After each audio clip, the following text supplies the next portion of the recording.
Good morning and welcome to Little by Little, a short time in God's Word. Turn with me to Revelation chapter 13. And I saw a beast rising out of the sea with 10 horns and 7 heads, with 10 diadems on its horns and blasphemous names on its heads. The beast that I saw was like a leopard. Its feet were like a bear's, and its mouth was like a lion's mouth. And to it the dragon gave his power and his throne and great authority. One of its heads seemed to have a mortal wound, but its mortal wound was healed, and the whole earth marveled as they followed the beast. And they worshipped the dragon, for he had given his authority to the beast, and they worshipped the beast, saying, "Who is like the beast, and who can fight against it?" The beast was given a mouth uttering haughty and blasphemous words, and it was allowed to exercise authority for 42 months. It opened its mouth to utter blasphemies against God, blaspheming his name and his dwelling, that is, those who dwell in heaven. Also it was allowed to make war on the saints and to conquer them. And authority was given it over every tribe and people and language and nation, and all who dwell on earth will worship it. Everyone whose name has not been written before the foundation of the world in the book of life of the Lamb who was slain. If anyone has an ear, let him hear. If anyone is to be taken captive, to captivity he goes. If anyone is to be slain with the sword must he be slain.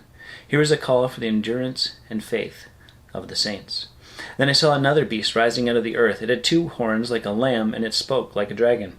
It exercises all the authority of the first beast in its presence, and makes the earth and its inhabitants worship the first beast, whose mortal wound was healed. It performs great signs, even making fire come down from heaven to earth in front of people. And by the signs that it is allowed to work in the presence of the beast, it deceives those who dwell on earth, telling them to make an image for the beast that was wounded by the sword and yet lived. It was allowed to give breath to the image of the beast, so that the image of the beast might even speak. It might cause those who had not worshipped the image of the beast to be slain. It also causes all, both small and great, both rich and poor, both free and slave, to be marked on the right hand or the forehead, so that no one can buy or sell unless he has the mark, that is, the name of the beast or the number of its name. This calls for wisdom. Let the one who has understanding calculate the number of the beast, for it is the number of a man, and his number is 666. Chapter 13 gives us a turning point, and we move from a leader, an antichrist that was in a sense undercover because he brought peace, Revelation 6:2. He brought promised protection to the Jews for 7 years, Daniel 9:27, and that's all ending. See, this beast is the Antichrist, a man fully infused and indwelt and controlled by Satan. He rises from hell. Just as Jesus was God in the flesh, the Antichrist or the beast will be Satan in the flesh. Interesting, John writes in 1 John 2:18 that in the world there are many antichrists. And that's good for us to keep in mind, because all throughout time it tells us that Satan is preparing someone to be that antichrist. He doesn't know God's timeline. And so these little antichrists have been used throughout history and will continue to be used to try and turn people away from the one true living God. This beast rises from the sea. It's not that he's some kind of fish man, but that he rises out of a Gentile nation. We'll see later in chapter 17 that he comes from 10 Gentile nations that make up the new Roman Empire. So what's with the 10 horns and the 7 heads? Again, biblical interpretation lesson. One of the first ways to interpret Scripture is with Scripture. So the 7 heads are representative of 7 mountains. Romans 17:9 and 18.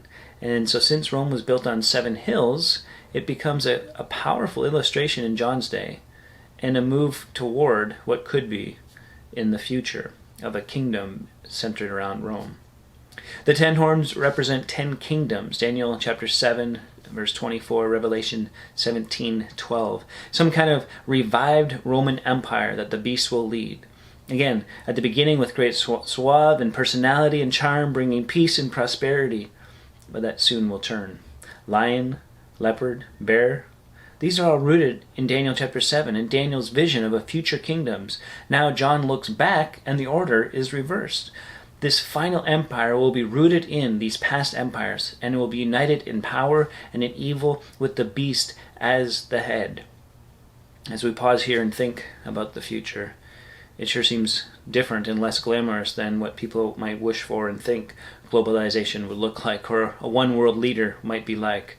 In fact, this future kingdom will be the last. Let's be wise about the times that we are living in. Recognize and realize that as Paul tells us in Ephesians chapter 4, that the present days are evil.